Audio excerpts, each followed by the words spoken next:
జై శ్రీరామ్. కల్వకుంట్ల కవిత కేసీఆర్ కూతురు, మాజీ ఎంపీ, ప్రస్తుత రాజీనామా చేసిన ఆపదింపబడని ఎమ్మెల్సీ.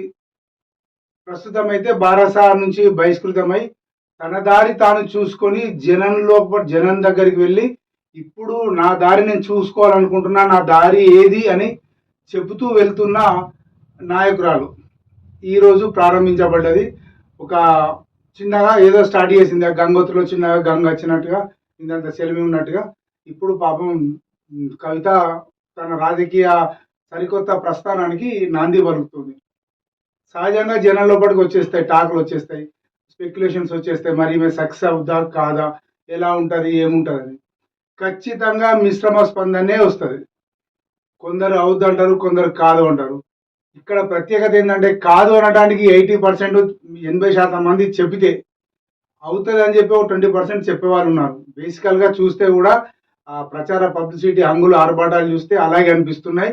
ఇంకా చెప్పాలంటే తెలంగాణ మరో షర్మిల అలాంటి పరిస్థితి, అలాంటి రాజకీయ అడుగులే కవిత వేస్తోంది. కొత్తగా ఇందులో ఏమి లేదు, కొత్తదనం ఏమీ లేదు అని ఇప్పుడు జనం లోపల వస్తుంది. అంటే ఎట్లా అంటే అంటే ఇది ఈ సామెత కరెక్ట్ అవునా కాదో తెలియదు, కానీ చెప్పాలి. ఎందుకంటే తెలంగాణ యాసలో కూడా చాలా మంది మాట్లాడుకుంటారు కాబట్టి చెప్తున్నాను.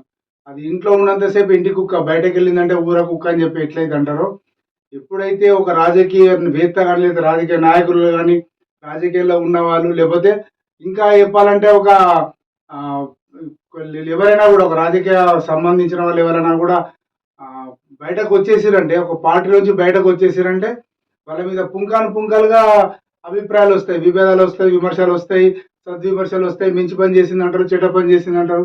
ఇవన్నీ జరుగుతుంటాయి, దీంట్లో పెద్ద విచిత్రమే లేదు. కాకపోతే కవిత వేసిన స్టెప్ ఏ రకంగా కూడా కరెక్ట్ కాదు. ఎందుకు కాదు అంటే కల్వకుంట్ల కవిత రాజకీయ ప్రస్థానం ఎలా మొదలైనా ఢిల్లీ లిక్కర్ స్కామ్ కు సంబంధించిన మరక ఇంకా ఆమె మీద అలాగే ఉంది. అది ఇంకా కడగలే. అది మొత్తం పోతేనే, అంటే పోతుందా పోదా తర్వాత విషయం. అది కోర్టు ఎప్పుడు తెలుస్తుందో, ఎప్పుడు తెలుస్తుందో తర్వాత విషయం. కానీ ఆ భావన, అంటే ఆ లిక్కర్ స్కామ్ కు సంబంధించిన ఆ, మరకలు, అంటే బాధలు, లేకపోతే ఆ ముద్ర, అంటే చెడు ముద్ర ఇంకా పోలేదు. ఆమె స్కామ్ లో పాల్గొంది, ఖచ్చితంగా ఉంది అన్న ఆ భావన ఇంకా ఇంతవరకు జనం నుంచి పోలేదు. ఇంకా ఇంకా ఖచ్చితంగా ఇంకా చెప్పాలి అంటే షర్మిల అయితే ఎలాగైతే ఆ బీడీ కార్మికుల్ని, లేకపోతే మహిళల్ని, లేకపోతే ఇంకా వగేరా వగేరా కొందరు లేడీస్ను, అంటే మామూలు ఉపాధి హామీ కూలీలు కానీ, లేదా కొందరు యువకుల్ని పట్టుకొని ఎట్లయితే 200, 300 ఇచ్చుకుంటూ ప్రచారానికి తెప్పించుకున్నారు, అలాంటి పరిస్థితే కల్వకుంట్ల కవిత గారు కూడా రావచ్చు అనేది ఇంకొక టాక్. అంటే చాలా భావ సారూప్యాలు, రాజకీయ సారూప్యాలు కనిపిస్తున్నాయి ఇక్కడ. ఏ రకంగా అంటే ఏ రకంగా ఏంటి చెప్పడానికి ఏముంది. ఆమె కూడా అక్కడ జగన్ చెల్లెనే, ఇక్కడ ఈమె కేటీఆర్ చెల్లెనే. అక్కడ అతను చెలాయించుకున్నాడు, ఇక్కడ ఇతను చెలాయించుకున్నాడు. అన్ని నడుస్తున్నాయి, కథలు నడుస్తున్నాగా వెళ్ళిపోయిండు. అక్కడ ఆస్తి పంపకాలు అక్కడ ఆ గొడవలు అన్నారు, ఇక్కడ కూడా ఆస్తికి సంబంధించిన గొడవలు ఇక్కడ అంటున్నారు. ఇట్లా టాలీ చేస్తే దాదాపుగా 10 ఇష్యూలో చూస్తే 9 ఇష్యూలు ఇద్దరికి అటాచ్ అవుతున్నాయి, సింక్ అవుతున్నాయి. సో షర్మిల లాగా అయినా కాకపోయినా తెలంగాణలో కొంత ప్రయత్నం చేయడమే, ఇంకా ఇంకా ఇంకా ప్రయత్నం చేయడమే. కొంత మున్సిపల్ ఎలక్షన్స్ కనుక వస్తే అందులో ఏమన్నా కొంత ప్రభావం చూపెడితే ఎక్కడో ఒక చోట, కొన్ని చోట్ల కూడా, కనీసం నిజామాబాద్ పార్లమెంటరీ కాన్స్టిట్యూన్సీ లోపడైనా కూడా కల్వకుంట్ల కవిత ఏమన్నా ప్రభావం చూపెడితే అంతో ఇంతో ఉనికి అనేది కొంచెం ఊగిసలాడుతూ కనిపించవచ్చు. లేదంటే అది కూడా లేదు. అంటే మైకులకే పరిమితం అయ్యే లెక్క ఉంటుంది తప్పితే, లేదా జీబుల మీద కూర్చుండి, టాబ్లెట్ జీబులో కూడా కూర్చుండి మాట్లాడడానికే పరిమితం అవుతారు తప్పితే, ప్రజా ఉద్యమాలకు ప్రెస్ మీట్లు పెట్టుకోవడం, లేదా సోషల్ మీడియా ద్వారా ప్రచారం చేసుకోవడానికే ఉపయోగపడతారు తప్పితే, నిజమైన రాజకీయ అధికారము ఈ స్థాయిలో ఇంత వ్యవస్థ లోపల సాధ్యం కాకపోవచ్చు.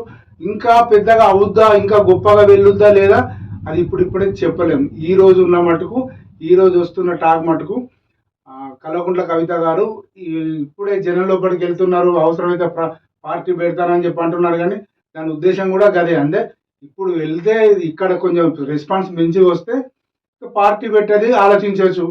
లేదంటే ఇక్కడికి ఆపేసి నేను తెలంగాణ జాగృతి సాంస్కృతిక వేదికనే నేను తెలంగాణ ప్రజల కోసం, బిడ్డల కోసం, ఆడబిడ్డల కోసం కష్టపడుతున్నా అని చెప్పి చెప్పుకోవడానికి ఉపయోగపడుతుంది తప్పితే, ఇప్పుడు చేస్తున్న ఈ ప్రయాణం ఎడారిలో ఓఎసిస్ను వెతకడం లాంటిదే. అంటే ఈ రోజు నుంచి చేస్తున్న ప్రయాణం, ఈ జనం బాట ఏదైతుందో అది ఎడారిలో ఓఎసిస్ను వెతకడం లాంటిదే అని మాత్రం చాలా మంది చెప్తున్నారు. ఎలా ఉంటుంది అనేది అతి కొద్ది రోజుల్లో తెలిపోదా. జై శ్రీరామ్.